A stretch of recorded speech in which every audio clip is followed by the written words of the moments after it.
Looking for a podcast where sports betting meets reckless optimism, questionable logic, and maybe even occasionally a stroke of genius? It's the Spread Zone Podcast with Rizzuto, Tim McKernan, and Anthony Stalter. 3 opinions, 0 guarantees. Endless entertainment. Whether you're betting big or just betting lunch, get in the Spread Zone. Find it now on Apple Podcasts, Spotify, or wherever you get your podcasts. Just a heads up to you folks sitting with a notebook and pen. Mishki, the new podcast here in Garage Logic Land, is now coming out twice a week, Wednesdays and Fridays. If you're in fact scribbling this down, Wednesday is kind of tough to spell. It's not like it sounds. You want to spell it W-E-N-Z, but that of course would be a mistake. Friday is spelled just like it sounds. You're going to be okay there, but Wednesday's a bugaboo. Let me tell you, people, just a pain in the patootie. Jeez, it's hard. Rolling. Give me a Studebaker with a hand crank starter, a wood stove, a kerosene lamp, and leave me alone.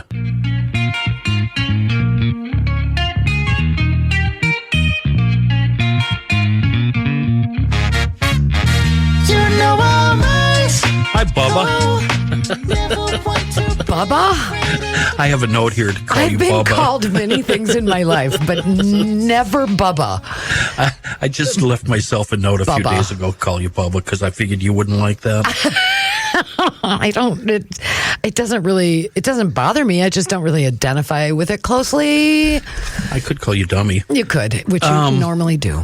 Amy, technology has really got your old friend Kenny down. Yeah, I noticed from the intro that you want to go back to the olden days. Yeah, and I brought Holly in, Holly D. Holly D. Roberts? Yes, from My Talk, because I want to talk to her about streaming. But before we get to Holly, and Holly, feel free to weigh in on any of this. We're not keeping you in the curtains here at all. First, last week we talked about a couple of issues at ballparks with, one was at a tennis, U.S. Open, right? Right. The Polak snatched a hat right out of the hands of a little baby. And then we talked about that brilliant kid who gave the hot gals behind him a prop ball instead of the one he just caught. That's right. So he kept the real thing and turned around to the hot girls behind him. And he was like, what would you say he was? 11, 12. Yeah. And the girls were older and hot. And he was just like, hey, girls, why don't you take this ball I just got? Meanwhile, he keeps the ball that just came off We'll be the back field. to pick you up later. And then you brought up off the air before we started, probably the most awesome one, where the camera comes on a guy and a gal, and he reaches over and grabs her bosom, and she just sits there smiling and laughing. That's a very funny one. But wouldn't you know it, over the weekend, there was another dust-up. This time, it was in Philly, I believe. And by the way, the Philadelphia sports fans, these are the worst humans on the planet. I cheer against them. I don't care what they're playing. I don't care what they're doing. I don't love the Dallas Cowboys at all. And the only sport I follow, by the way, is the NFL. But the Eagles and the Cowboys were playing, and I was, for the first and only time in my life, cheering for the Cowboys because, and my friend was like, why do you care? B, why are you cheering for them? And I said, because the fan, not the team, there's people on the team of Philadelphia Eagles I like. The fans are the worst humans. Yeah. Why is that, you guys?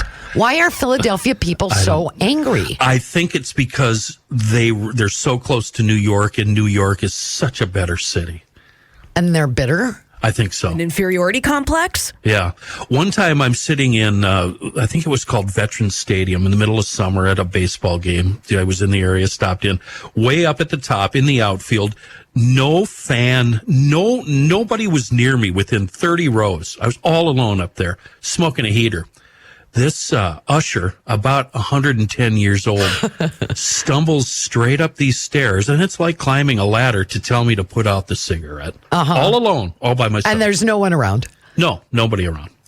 So anyway, the thing over the weekend, a ball, I don't know if it's a home run or a foul ball. Whatever. I don't even care. I had a real hard time caring about this. Lands in the bleachers. A guy rushes over, grabs it, gives it to his kid. And a lady who also was vying for the ball comes over and starts giving him the third degree. And he gives in because he just wants her to shut the hell up. And he gives her the ball. So he takes it from his kid and gives it to her. Yeah. And I'm seeing a still picture of it. She doesn't look young. No. She's got gray hair. Yeah. Like a gray bob. Yeah. And they're calling her Philly's Karen. Karen Ball Snatcher, I've also heard. Karen Ball Snatcher. Yeah. That's awesome. I like that better. But here's what I have questions. Why did the dad cave? That's what everybody's saying. That's weird. And the whole internet, the global internet is coming down very hard on Karen. And you know what? Cancel culture, smanchel culture. I don't care, whatever. But when adults act like dinks, I enjoy laughing at them. Humiliation's appropriate, I think. Don't you? Oh, yeah, absolutely. Yeah, I'm not saying she should leave the planet. I'm saying you're a dink. It does make me want to leave the planet, though. Where's E.T.? Right? I've been phoning home Please for come decades. get me. Please come and get me. I don't want to know that Karen exists. Right, truly. Don't we have something headed our way from outer space? Hopefully it'll hit us. Oh, yeah, there's some asteroid in maybe like 2030 something. That's not soon enough. They've upped the percentage of the likelihood that it is going to make contact with Earth. Cool. Wow. That's great. Just running off on a side here, I'm getting easily distracted because Holly's. Have you ever seen the movie Don't Look Up? Tons. Look it up now if you can. Okay. Tons of celebrities in it. Okay, Don't Look Up. It's supposed to be, what would the word be? An allegory for global warming. But I didn't realize that at all until I read a review of it. Wow. There's something headed to Earth. The scientists discover it. They try to tell the people in charge, presidents, et cetera, other scientists. Nobody believes them. Then when they do believe them, they turn it into a political argument. It's left versus right. That's how it always is. And in the end, everybody dies. Which is frightfully probably accurate. It says from Wikipedia, by the way, talk about an all-star cast. Yeah. Leo DiCaprio, Jennifer Lawrence, Tyler Perry, Timothy Chalamet, Ron Perlman, Meryl Streep, Ariana Grande, Kate Blanchett. Wow. Yeah. And it says this.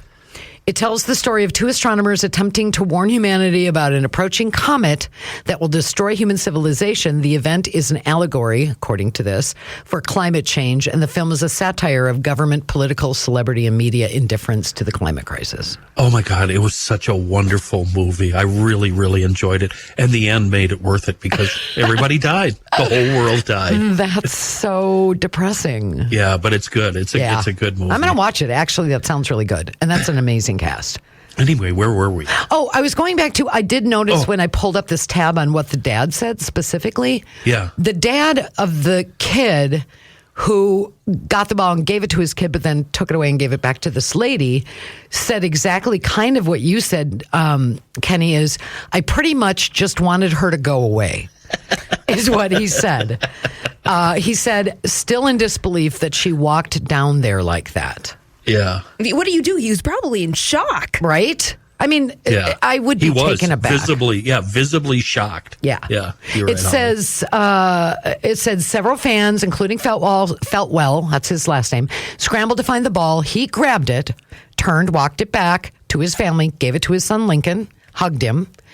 Then this woman comes flying out of nowhere. And like, really, if you see the photos, she is like stomping. Yeah. Are you watching the video, Amy? I watched it just now as you guys were talking.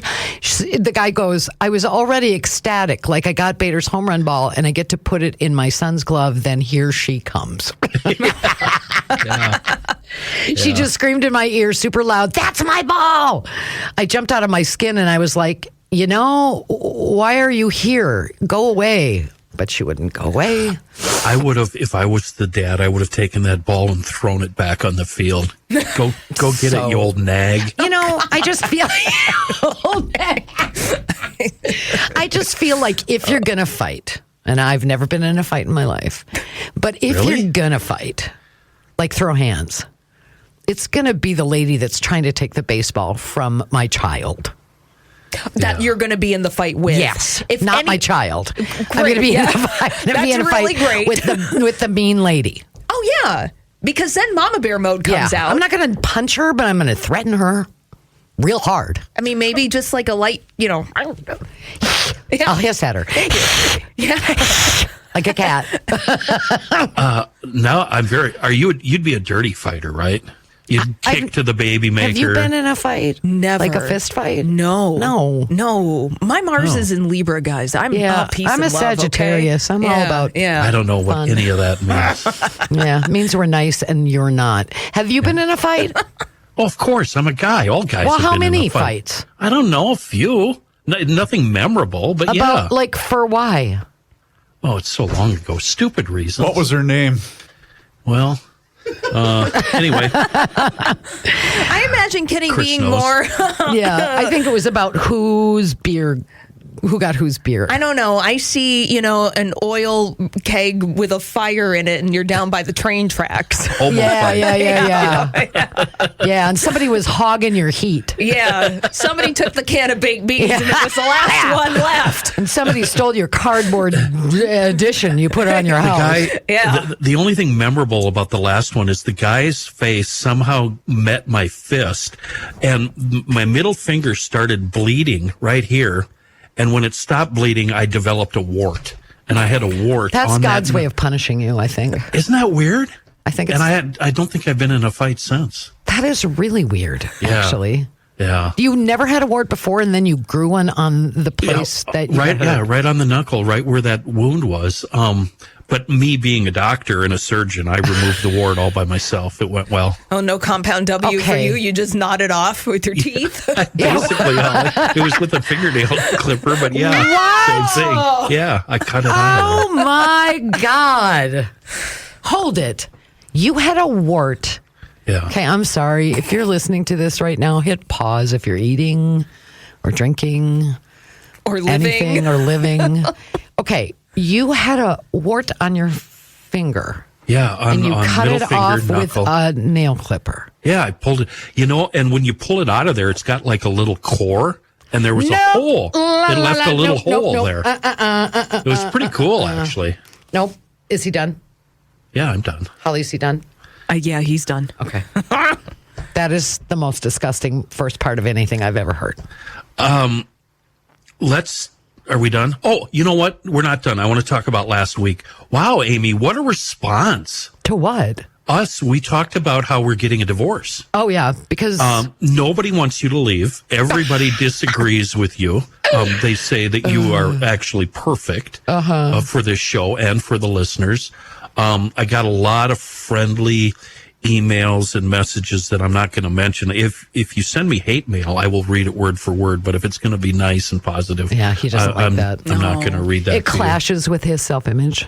Well, that's very, very, very sweet. But I think that we were talking last week, Holly, that Jay Coles is going to eventually be taking the seat. By the way. We got in trouble for that, by the way. Yeah, we got in trouble for that. Well, you did, because I just told Dan I had nothing to do with it. You were on the email. It was Kenny. I'm not going to take the heat for it, Kenny. I'm going to throw you under the bus. He can't fire me anyway. He doesn't have the power. I sure can't. He can't fire me. Good luck, Dan. We run him. Don't we? Hey, Dan Seaman, we run you, man. You are. Now we're both fired. I don't know when Jay's going to come on. They're still negotiating, dealing with it. So you might be with me through the end of the year, and that's fine with me. Sure. My dream is, and I don't think I said it last week, my dream is to do 2 Crabbies a week, one with you, one with Jay. Oh. But I recognize that you're probably the busiest person in the building. You're like a one-armed paper hanger. That's how well I do my job. But yeah, I mean, we just, like, total transparency. My Talk is the radio station that I run on a daily basis. And one of our shows just went into syndication, Don and Steve, by the way, who went from, this means nothing to anyone in the world, but maybe you, Kenny, and maybe you, Holly, but went from a 5 share to a 12.5 in 4 months. That's good. Amazing. Yeah, isn't that cool? That's wonderful. Yeah, in Morning Drive in Cincinnati. So we went from, 6 to number 2. That's great. Yeah. And so that's a lot of my time is working on that. So I bet they're getting pretty big heads, aren't they? Well, no, because we don't allow them to. You guys sound like crap, but after we edit you sound great. Good, so let's not get too high on yourself. If you need any help at all keeping them, sane and at ground level, you call me. Steve Patterson is like the funniest guy about having a big head. Literally and figuratively. Yeah, literally and figuratively. Mm-hmm. Here's the deal with Steve, though. I have been told through back channels that he's afraid of me. Why would he be afraid of you? I don't know, but I'm going to use that. I'm not. Kenny, we can deploy this. I'm not doing anything. Holly, we have so much ammunition then. We sure do. Why would he be afraid of you? I don't know, but he wanted me to come on the program, and he went through channels. He couldn't call me himself because he's afraid of me, and I'm not going to dissuade that. No, I love the guy, but don't tell him that. Use it. But yeah, I will use that. Yeah, use that against him. And he still does. He just a few weeks ago was out doing Kelly and Mark in New York. So he still does his... I bet he loves to bring that up, doesn't he? On a regular basis. Yeah, on a regular basis. He's a very big deal in his own mind. So yeah, he'll be like, I was... they're talking about something totally different. And he's like, oh, yeah, that is cool about oak trees. I was in New York last week and I was smoking cigars with Kelly Ripa's husband, Mark. Okay. And then Donna's like, great. That's so wonderful. Nice. That's good for that's you. Way to go, Sporty Spice. Yeah, but they're doing very well in Cincinnati. But long story short, that's what takes up a ton of my time. Plus, the 25 employees I have on my dog. No big deal. No big deal. Poor thing. Yeah. I really want to get Holly's opinion on something. We're going to take a break and come back to talk about the real reason she's here. But before we do that, Holly, you said something a couple of weeks ago, and when you said it, I'm like, go, Holly, go. It was on the morning show, Jason and Alexis. And I don't think it was during one of your dirty things. I think it was during in the body of the show. And they asked you about Wizard of Oz at some joint in Vegas. What is that place? The Sphere. And and without even 1 second going by, you said that this is a horrible, horrible idea, and you gave good reasons why. And ever since then, those two debated you. And then everybody else who I've heard talking about this can't wait to go to Vegas to see this dumb thing. Tell me why you think it's stupid. Right now. Okay, but what? Right now. Yeah, do you want to save it for after the? No, I want it right now. Okay, but explain to me what it is. Yeah, what it is, first of all. So the Sphere in Las Vegas. Okay. Do you guys know the venue? I've been there. No. When did you go to the Sphere? I went to the Consumer Electronics Show, not this last January, but the one before when they had their porn original convention. Yeah, it was porn, Kenny. God, he's so. Why do I not want to do this podcast? Let me count the ways. No, it was that original show they did when they opened the Sphere was this original film that they filmed. But I've been there. It's really cool. What is it? What is the Wizard of Oz thing? So the Sphere in Las Vegas is a giant venue that's shaped like a sphere. Mm-hmm. It's that big dome thing that you can see when you fly into Las Vegas. Oh. And the seats are like, you know how it is, I think in IMAX too, where they're super steep. Oh, yeah. You almost feel like you're on top of the head of the person in front of you. Yeah. And bands like U2, the Eagles, Fish, Backstreet Boys, they are playing the Sphere. And so the Wizard of Oz is the 1939 movie, The Wizard of Oz. But they've retrofitted it and edited the crap out of it in order to fit into the Sphere, that big dome, Ultra IMAX. Do that through artificial intelligence. Oh God! Editing about a half hour of the movie and cutting it. Okay, how much? So are they? Maybe you just said this. So are they playing it from front to start to finish? Start to finish, but there's a part that's edited. Yeah, they've cut about a half hour out of it because who needs plot right now? Right? Who needs character development in a movie? You don't. We just want to see the big shiny So we things. only see a half hour? You see about an hour. It's about a 90-minute movie. Dumb. They edit out basically anything. That's not Kansas. They edit out for the most part, yeah, because they're like, we don't need any backstory with Dorothy. Okay. We don't need any emotional. That is kind of the point, but okay. We don't need any of that. So this thing is now playing at the sphere, this Frankenstein version of The Wizard of Oz. So what is your, I can imagine, but what are your issues with it? Why are you doing this to a classic? Yeah. We don't need the sphere version of The Wizard of Oz. You are making a monster out of this. You're using artificial intelligence to retrofit all of this stuff in a movie that's almost 100 years old. Leave it alone. Oh, God, yeah. If you want to show a movie in the sphere, do something that is made for the sphere. Agreed. Kenny, what do you think of it? Oh, I'm 100% with Holly. We rarely disagree on movies and TV. Yeah.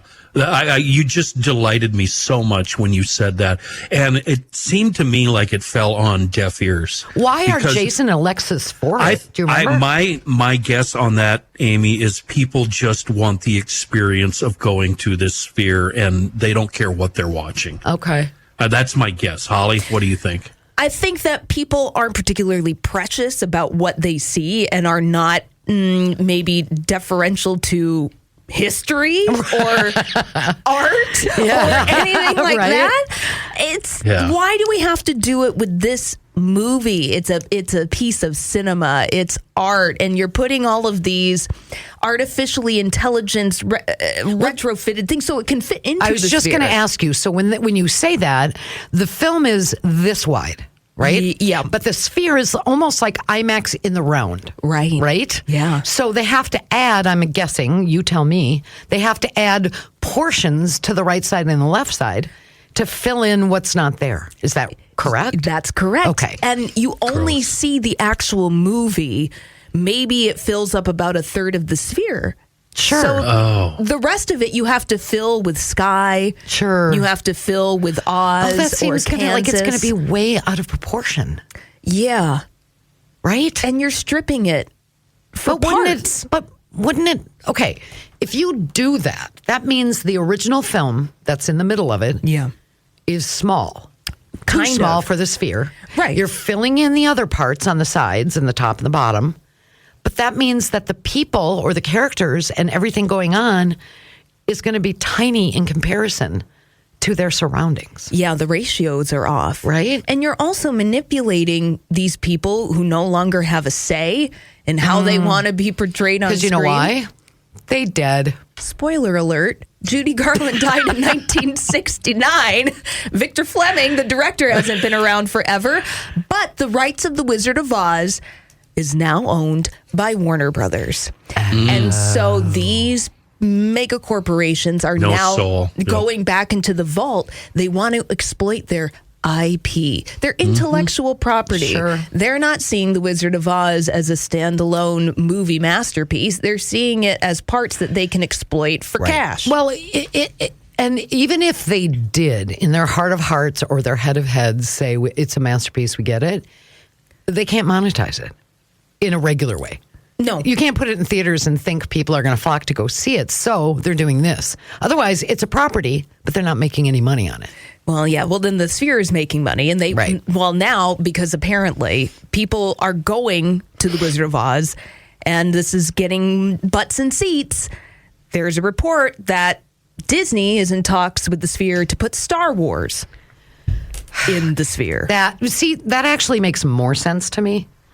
Yeah, because of its space. Well, and George Lucas has futzed with those movies for 50 years. Right. I mean, its legacy was tarnished by episodes 1, 2, and 3.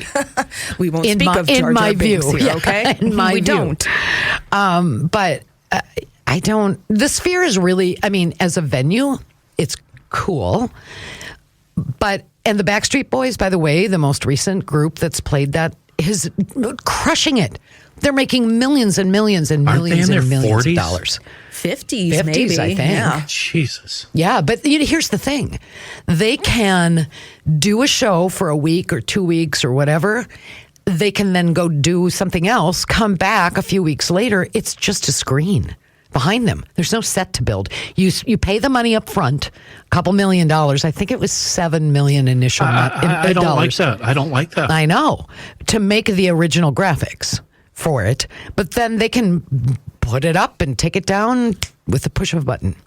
That's lame.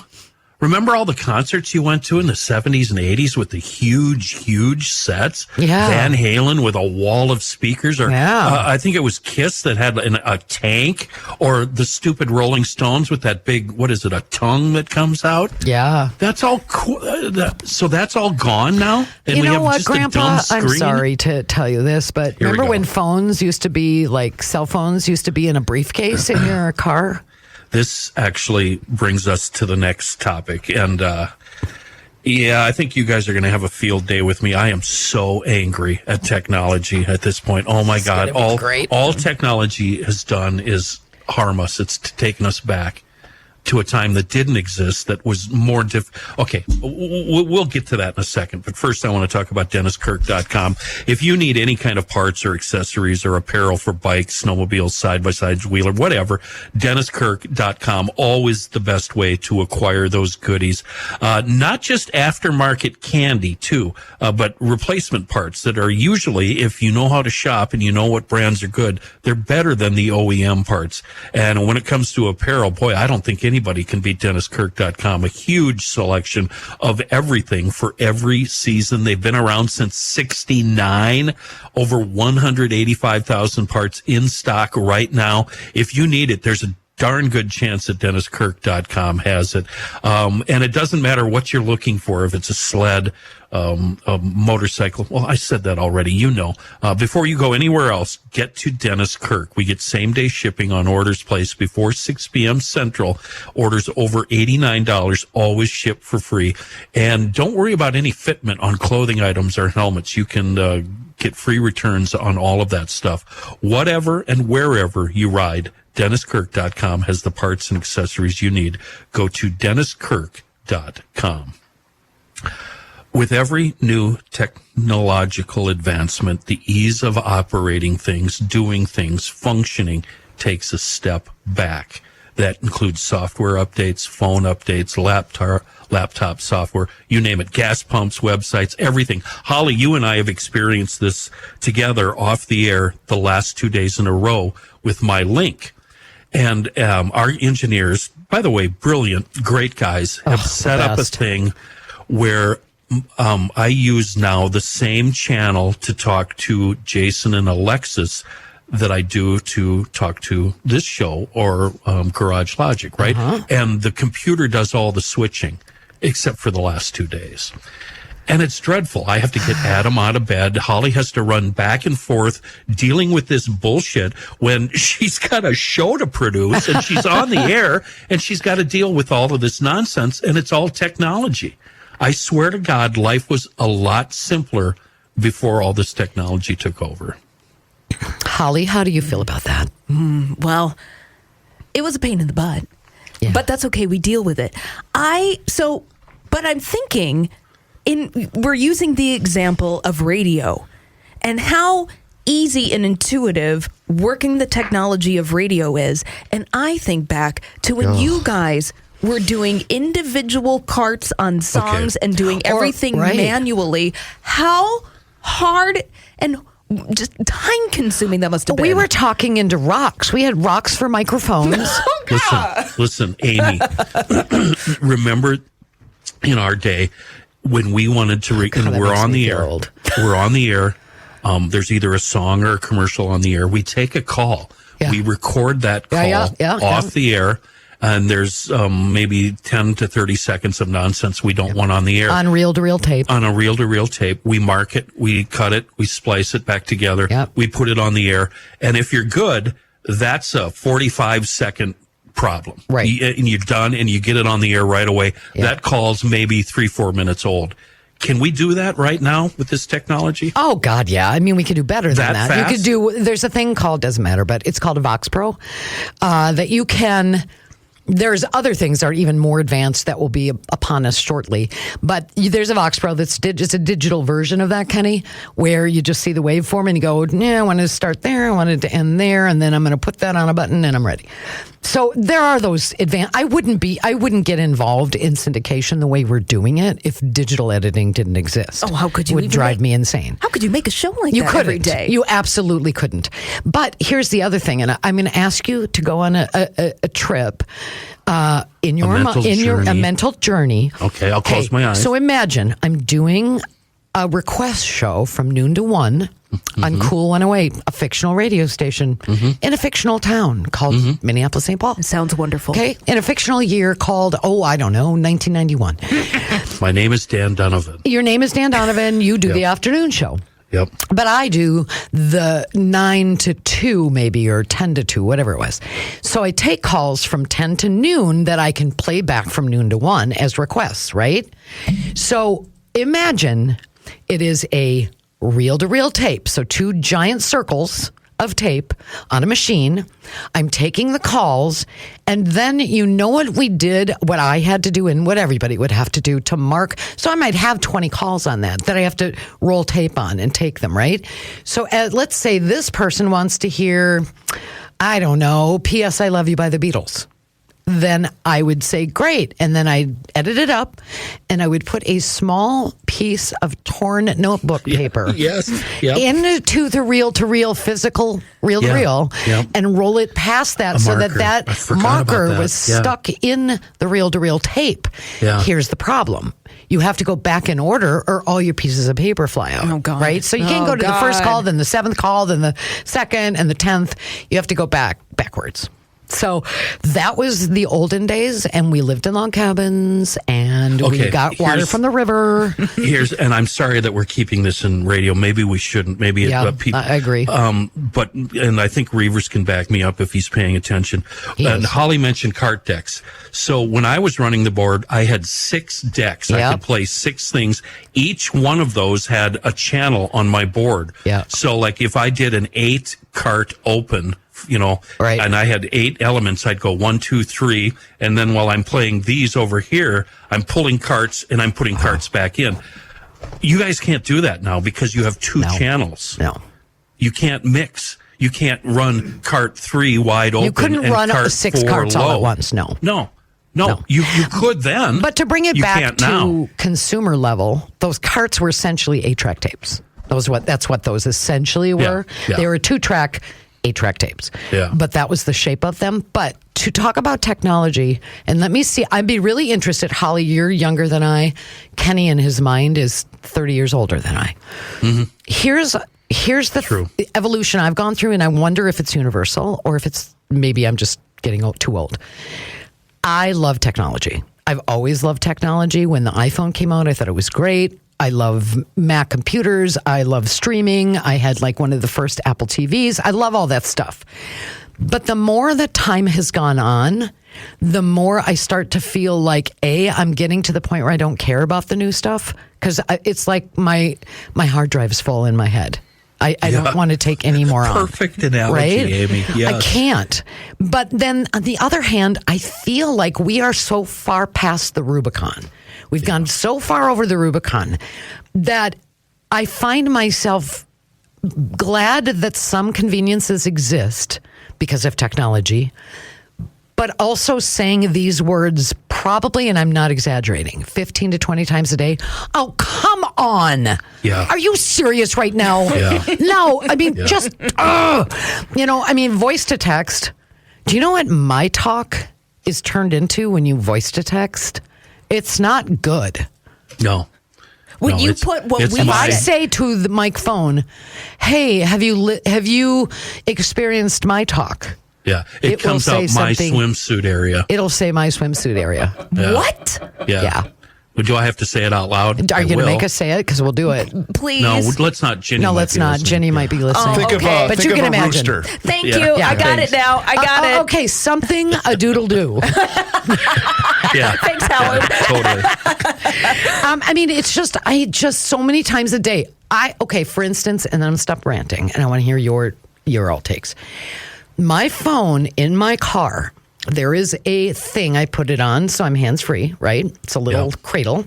Yeah. The cord, there's a cord, that's a USB cord that runs from, my car has, as most of them do now, has a little plug, and then you can plug it into the phone so it's charging as you go. And or you're playing Apple Play through that. And or you can listen to Bluetooth, right? You could do neither and just listen to your phone's audio. Because my phone, I've changed cords, I've cleaned the port. It will go from just my phone's audio to Bluetooth audio to turning off to back to CarPlay to my phone. My phone's brand new, 6 months old. It's a 16. Oh. My car is 2022. Oh. I am like, really?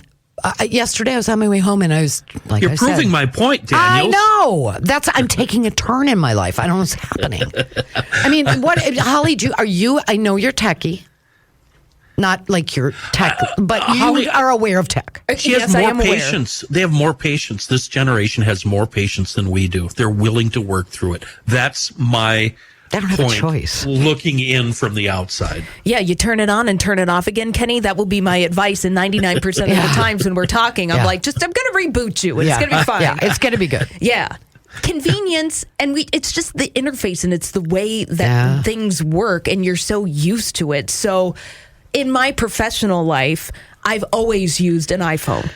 When I launched out and I got my first big kid job, it came with an iPhone 3 and an Apple laptop.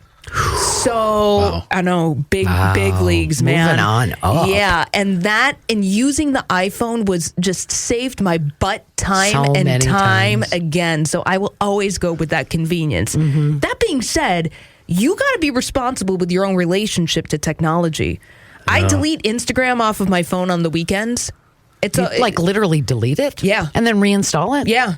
That's smart. Wow, I don't look at it. I just thought that was good enough. You know what? That's a sign of addiction, Holly. And now I want you to delete it on a Friday and then leave it off for a month. But it's job stuff, though. Oh, right. You know, I keep business hours. Right. I keep business hours on all this kind of stuff. That's cool, actually. You know what? That's really cool. I deleted company email off my phone. It's the best thing I ever did. You cannot reach me for work stuff after 2 p.m. daily.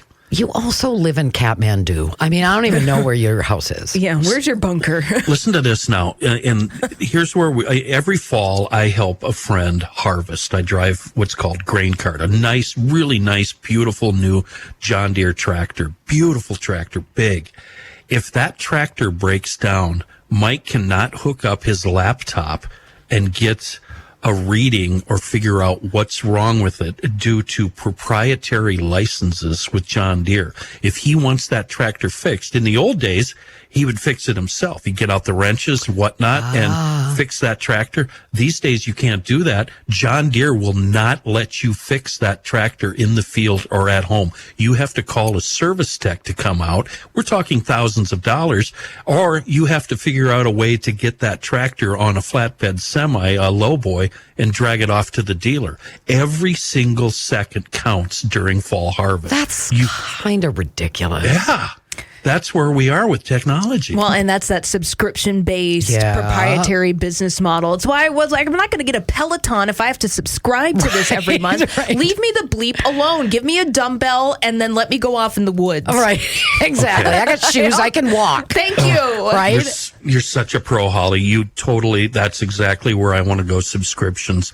And I've been told, evidently, that I've had a few on-air meltdowns on this show and elsewhere regarding AT&T and DirecTV. Oh, yeah. I finally canceled, Amy. You did? Yeah. Which one? Both? AT&T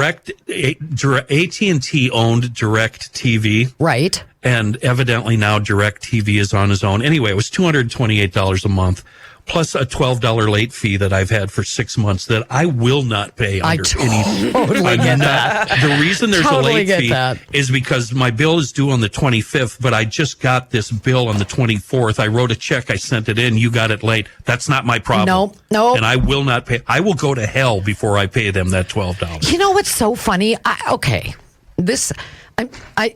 suspect that my mental health might be questionable. But here's the thing. I have a feeling that these cell phone companies, of which there are really, 3 or 4 major ones, right? Yep. AT&T, T-Mobile, Verizon. That's kind of it, isn't it? Am I missing anybody? No, well, you are. I mean, there's the smaller ones, but those are the big ones. Yep. First of all, I think they're a cabal. I think they're working together. 100%. I think that I swear to God, I got a new phone maybe 8 months ago. I went to the counter in the business. of this place that shall remain nameless and was switching from a different major carrier to this carrier because they offered a particular deal. The particular deal was supposed to cost me, and I quote, $125 a month for 2 phones and a watch. Okay, and the watch is only like whatever, $5.99, whatever. My bill on a regular basis is $225. What? Are you kidding me? I am not kidding you. Then that happened, Kenny. My bill, like all of a sudden had extra charges on it, and I was like, "Yeah, I'm not paying that. I don't know what that is. I'm not paying that." And then I was overdrawn. I mean, I was behind, and they were going to shut up my service. So I called this guy who was very charming, and I thought, "Wow, he is really nice." Then after like a couple days, I was like, I think he might have been a con artist. Because he was like, gosh, Amy, you know what? I'd be mad too if I were you. Let's see if we can take care of your problem right now. Amy. You know what? My name is Mark. You're Amy, right? I hope you're having a great day, Amy. Let's get this figured out. He goes, yeah, I know what it was. I was supposed to return a phone and swap it for a new phone. So you get the credit. So they gave us a box. And I put the old phone in the box they gave us, and then you seal it up, and it's got an address on it, and you stick it in a mailbox, right? I came home the next day. I took that phone, because we had that one at home, put it in the box they gave me. I sealed it the way they told me to, with the address they had on it. I stuck it in the mailbox. They have been telling me for 6 months they never got it. So Mark or Kurt or whatever his name was like, that's so frustrating, Amy. Let's see what I can do. So he goes, he goes, well, according to my records, it never made it to my warehouse. I go, Mark, here's the deal. You gave me a box with your name on it, with your instructions. I followed them. I put it in the mailbox. My responsibility ended when I put it in the mailbox. Yep. At that point, your warehouse and what you did with it or didn't do with it is not my problem, Mark. And Mark was like, I understand how frustrated you are. Oh, boy. That is just, customer service these days, right, Miss Daniels? That would make me more angry. I know. Somebody said I was a little charmed by it for a little while. Oh. But long story short, he goes, well, why don't you just pay this extra money that we want, and then I'll take care of it, and I'll call you back next week. Is this guy in the mafia? I know. And guess what I did? I paid the extra money because Mark said he'd give it back to me, and then Mark never called me back. So you don't know if he's a good kisser. No, I think he's a bad person. I think he fooled me.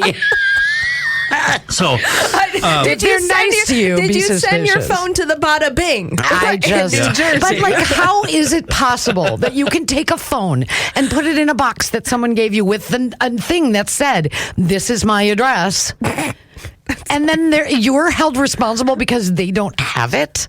Mark, where are you, my friend? Mark, you must feel really frustrated right now, huh?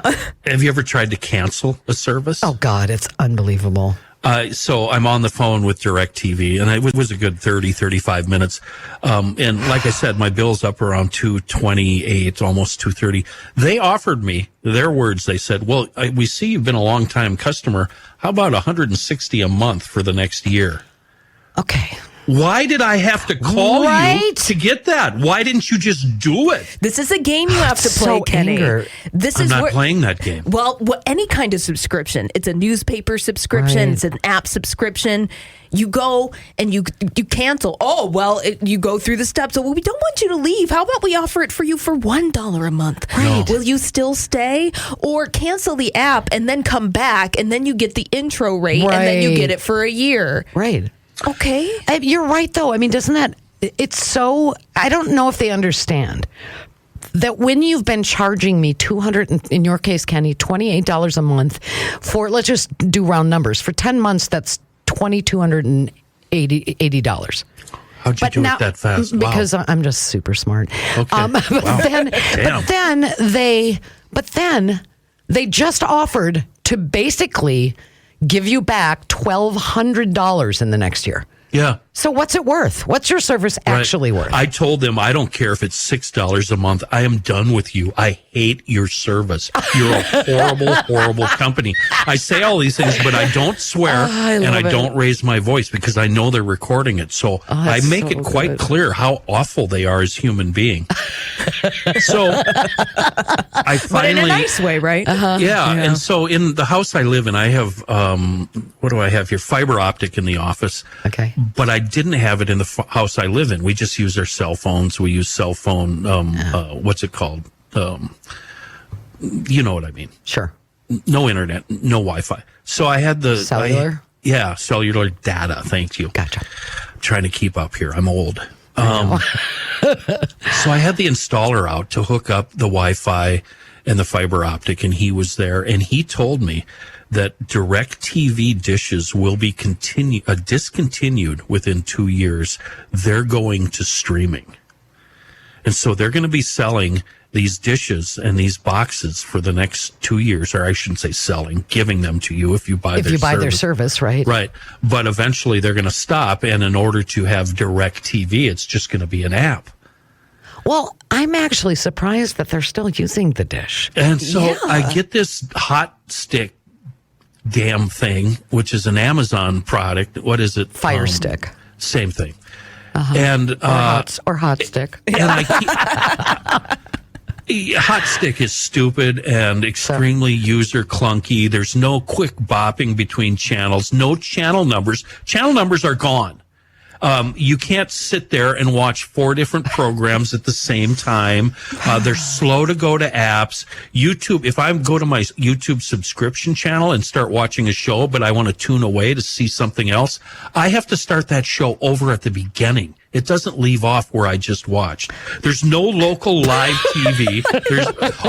By the way, all the local TV apps are awful. I'm talking to channel 2, 4, 5, 9, and 11. I don't want to see news all day. I want to see what's on the air right now. I want live programming. Grandpa, they don't have the rights to it. No. I don't care. Work it out. The remote is stupid. There's no numbers on it. Alexa, I've got this thing where I can now talk into my remote like it's a microphone. They don't... She's an idiot. Alexa's stupid and unhelpful. Kenny, I see this is very frustrating for you right now. Oh, God. And customer service, what about that these days, huh? So here's my goal. I'm paying $85 for the fiber optic, $85 a month. And the only reason I got this is I want to keep my bill. My goal is to keep my bill under that $160 that these evil devils at what did I call it? AT&T DirecTV. They offered that. Okay. I already pay $14.99 for Prime. I pay $24.99 for something called Dirt Race Central. It's an app that shows racing. I pay $150 a year for something called Flow. That's $12.50 a month. And no, it has nothing to do with that time of the month. Flow is. But what's on? Is it porn? It's live sporting events and a lot of races. So that's where that's at. Okay. That brings me up to $136 a month. I have anywhere from $14 to $20 left to spend. What about your YouTube TV? That's going to, so far I'm just watching my subscriptions. A YouTube TV is $89 a month. So you're not getting any television through YouTube. You're just watching videos on YouTube right now. Just watching my subscriptions, yeah. $129 a month for something called Uzo. That means I can watch The Twins and The Wild. Oh, okay. Prime. John Haidt wants me to watch something called Friendly TV. It's is that the throwback stuff? Yeah, like the Brady Bunch and Bewitched. 60 channels there. Yeah, 15 to 20 of which I watch. Yeah. And what's the deal? You don't get live programming. You get a channel. So I have the Honeymooners channel, or I have the Brady Bunch channel. That's bullshit. Give me Discovery. I'm sorry, honey. I love you. Give me Discovery. Give me history. I want to watch what's on the air right now. Okay, I love you. I do. But, Holly, is it just me, or does it seem like maybe... I know it sounds like you want, like, cable channels back. I do. I want my streaming experience to be exactly like cable and or dish. Okay, but why can't we do that? Because they're different. Why does it take 5 minutes for me to open up your stupid app and find my show? Why can't when I program? When I had DirecTV, I just punched in the number 256, and now I'm watching Turner Classic Movie. That's live TV 668. on cable. I'm watching the Twins. It sounds like maybe YouTube TV might be your best bet. It's the closest thing to cable and that experience that you want. Hulu also does something like that. Hulu Live, you get like all the local channels, and you get a lineup guide that looks just like it used to on cable or in a hotel. It gives you that if that's what you want.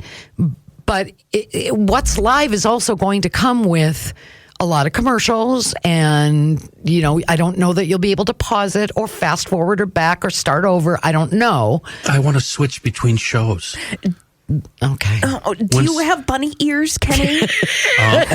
You know what I learned? The actual antenna. Yeah, do you have an antenna? Here's a tip that I learned from my installer. Take that dish down, put in an old school TV antenna. Oh, yeah. Unplug the electricity that DirecTV used, so you just unplug it, and then plug that into your TV, and now you're watching local channels for free. Yeah, but then I have to switch sources. Well, it's one extra step. I hear you, Kenny, and I'm going to walk you through this because I had this problem over the weekend because I wanted to watch the MTV VMAs. Yeah. And that's a live event, which is the one thing cable does better, for sure. Right, and I don't have cable. I cut the cord 15 years ago. Wow. And I just have a digital antenna, and I did have to toggle between the settings between my Google TV and live broadcast TV. It's one step, but I'm here to hold your hand, Kenny, because I hear that you're very frustrated by this. We can hear that, Kenny. We hear what you're saying. Yeah. Seriously, don't talk like one of those people. I will blow my top. But I hear you, and I empathize, Kenny. Same. You could just do the one toggle. It's going to be okay. Yeah. Holly, but we're not going to go back in time, honey. We're not going to go back to a time where you could watch. The present is miserable. Yeah, they have done nothing to eat. This has not made my life better. Technology has only hurt me. Well, here's what happens, guys. I think what happens is when streaming first started, I did have one of the first Apple TVs. They were this big. My dad gave it to me. And I remember being at the end of this, how long ago it was, the end of a season of 24 with Kiefer Sutherland. And I wanted to start immediately with season 5, and it was out, but I didn't have access, but I could stream it. So I used that Apple TV to download that series, which you had to do at the time because streaming wasn't really a thing. I downloaded the episodes and was able to watch them. That was super cool. But as time went on and technology got better, they found ways to get their money back. If they made money, if you were a cable company and you made $200 a month for cable, and then the streamers came along and you were able to get streaming for maybe a combined $30 or $40 a month, like you cut the cable 15 years ago, right? Yeah.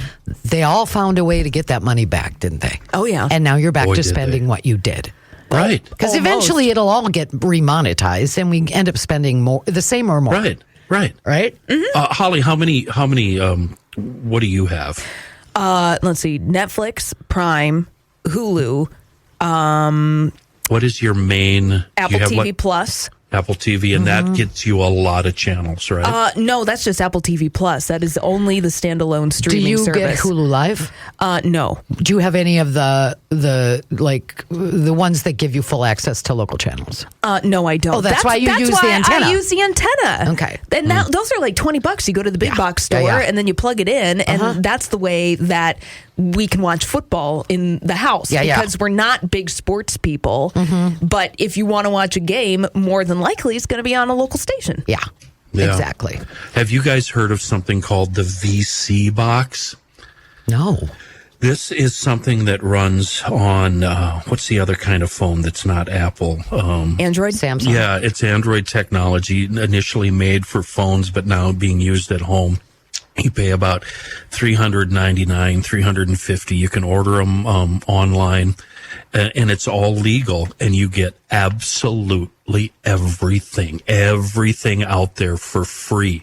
And if you're watching streaming services that you're not paying for, that's illegal and you might get caught. And they say that right on their website. But you've got to pay this huge upfront fee first.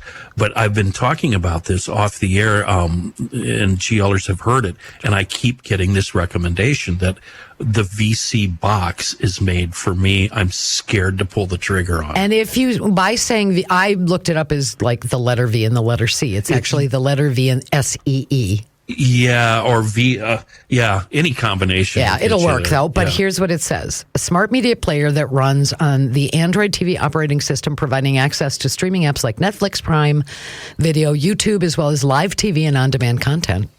Wow. Yeah. And with my luck, you know how I work. I'll buy this thing, and 2 months later, they'll outlaw it, and I'll be out $350. Yeah, it says, is it legal in the U.S.? It says it is legal to own and use, but its legality hinges on the content it accesses. So each individual company could go after you for infringement. Yeah, so then you're going to start getting letters from Disney. You're going to start getting letters from Jeff Bezos. Right. From his This reminds me of Napster. Do you guys remember Napster? Oh, gosh, yes. Oh, yeah. LimeWire, that was really popular. Yeah. Remember what scared all of us to death because we all downloaded some music from those sites? Remember when that one lady had downloaded like 32,000 songs and like went to jail or something? Yeah, she was from Minnesota, I think. Was she really? Yeah. And got fined like a lot, like $1 million. Yeah. I was like, and I'm done. No more LimeWire for me. No. No. Well, luckily, Apple Music then launched. Yeah. Shortly thereafter. Yep, exactly. I guess the bottom line, Kenny, is I think we agree with you, right, Holly? Yeah.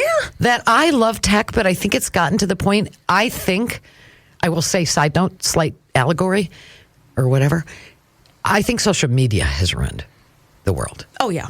Hands down. For sure. Mm-hmm. It used to be that a weirdo or a murderer or a person that means harm to the world was isolated in their basement is the cliche, or their spewing of hatred or cuckoo, Cracker Jacks things that they think is reality was confined. Now it's a contagion. Here's the horrible irony, and I realize you're trying to change the subject here, but I see right through it. Are we going back to AT&T? Because this streaming thing is so complicated and so aggravating, you know what I find myself doing? Sitting on social media. Oh, Kenny. Oh, come on. That's worse. Are you swiping through Instagram Reels? What's your algorithm look like, Kenny? I want to know what's your For You page look like? When the government decided that they were going to take away stupid TikTok, which I thought TikTok was ridiculous, as soon as I found out they were going to take it away, I joined TikTok. And then at the same time, I joined Instagram. And I discovered that they're kind of the same, but you can find everything on TikTok and Instagram on Facebook Reels. Yes. It's all the same nonsense. Yes. So I got rid of all three of them. I got rid of Facebook, TikTok, and Insta, and found myself going through horrible withdrawals and signed back up for Facebook. Oh, that's the only one you have. Oh, yeah. You picked sorry. the worst one. That's the bad one. Facebook actually, the dead one is the worst one. Yeah. The second, what used to be called Twitter, but now is X. Oh, yeah. That one's the worst one. That's a dumpster fire. See, I disagree because I have been able to manipulate my algorithms on both of them. On Facebook, I don't see anything political. I don't have friends. Nobody follows me. The only people That's not social media. That's anti-social media. The only thing I follow is stuff that interests me, like wildlife stuff, dog videos, kitty videos, a lot of racing stuff. And anytime anything comes up that I don't want, I exit out and I get rid of it. And it's the same with X. I don't follow any political stuff at all. And I refuse to acknowledge it when people take my tweets and then try to make a political point. I either mute them or block them. Okay. Yeah. You're setting and I've the made rules. all of my tweets now. The only people that can respond to my tweets are me. Well, and here's the thing. I think that both things can be true. I think technology's gotten to the point, and a lot of people would make this argument in and around AI. It's not what AI does this moment that concerns me. I think a lot of people are concerned, and I am. What is AI going to mean, and what's it going to look like 5 years, 10 years, 20 years from now? Definitely. And what does that do to us as human beings who no longer rely on ourselves to do much of any more thinking? It's sort of like, do you remember the movie Idiocracy? Oh, yeah. Oh. Yeah, we are living that movie. That's kind of what it reminds me of. Yeah, we are living that movie. It's scary. Yeah. The tool itself, AI, is not inherently scary. No. But how people are using it, how they're hyping it. I mean, there's a bubble going on with artificial intelligence right now. Be wary of people who are aggressively pushing it as a solution to everything. Right. Because they're just going out for the cash grab. My grandpa, who I was not necessarily close to and didn't believe in pretty much anything he ever said, except for the fact that he used to say, of course, I decided not to go to college, and he would say to me, that's really stupid because college is where you learn to think. I don't agree with him that it's exclusively where you learn to think. I think I thinked okay. But I think I thinked okay. I'm going to quote you on that. But my point is, if we don't have to think, then we won't think. Well, and then you're giving up your ability to think to these people who are sucking up your information, and then it's going up to the top. It's not good. No, it's not good. Isn't it kind of like WALL-E?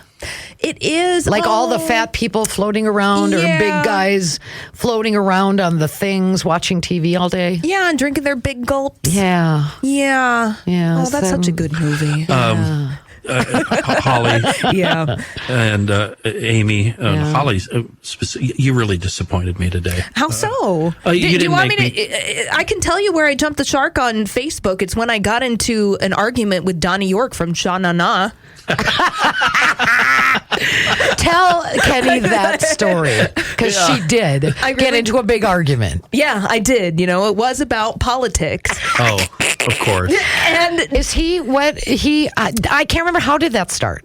Well, he is Facebook friends with my dad. Sure. Because back in the day, my dad was in the rock scene in the Pacific Northwest, and Donnie York from Sha Na Na, I think, wanted to play in my dad's band, but he was like, nah, I ain't gonna do that. He gave the stiff arm to Donnie York. Yeah, because Paul Revere gave the stiff arm to my dad, and so it goes. Paul Revere and the Raiders? Yes. Wow. And so it goes. Well, he started yakking nonsense on my dad's Facebook page, and I was not here for it. So he went after your dad, Donnie York of Sha Na Na? Yeah, went after my dad, and then I went after Donnie York, and then we got into it, and we just went back and forth for a good 2 to 3 hours, and then I was like, you know what? I've reached the edge of social media. Yeah. I don't think I can engage anymore. This is where I fall off the cliff. Yep, this is where I hold up my yipes sign, and I'm waiting for the anvil to fall on me. I am conspicuously, because I can. My talent, the people that work on the radio station on the air cannot. It's just social media is a part of what we have to do. Yeah. But I don't. We have somebody who manages the My Talk social media on my behalf, blah, blah, blah. I have not posted on Facebook probably for 7 years. Nice. Yeah. I don't care. Yeah. I don't. And I love being creative on social media. I have a great time doing it, especially Instagram is where I'm at. It's where you can find me doing creative things, and it's wonderful. It's a platform for putting out good into the world. Yes. But you keep business hours. Yeah. And don't at me on the weekends. Yep, absolutely. And also, I remember somebody having a birthday party, and they said to me maybe, I don't know, a few days beforehand. This is a couple of years ago. We were in the cafeteria, and they're like, oh, are you coming to my birthday party? And I said, I don't know what you're talking about. And they were like, well, I put it up on Facebook. And I was like, are you serious right now? Are you serious right now? I have to go on social media to get an invite to a person I know's birthday? No, thank you. That's one of the reasons why I joined Facebook, was because all these racetracks I go to don't spend any time on their own stupid website. They post everything on Facebook. So I was constantly being told by the roommate what this person or this team or this track was saying, and finally I just had to join. Gotcha. It was against my will. You guys have done nothing to make me feel better. Well, it's not our job, Kenny. It's not our job. I'm done with both of you. Holly, we're not talking for the rest of the week. Kenny, I hear what you're saying, and your feelings are really valid right now. Okay. Chris, play the music. We're done. Thank you, everybody, for listening. Like, subscribe, do all that social bullshit, and hopefully we'll be around next week. Thank you.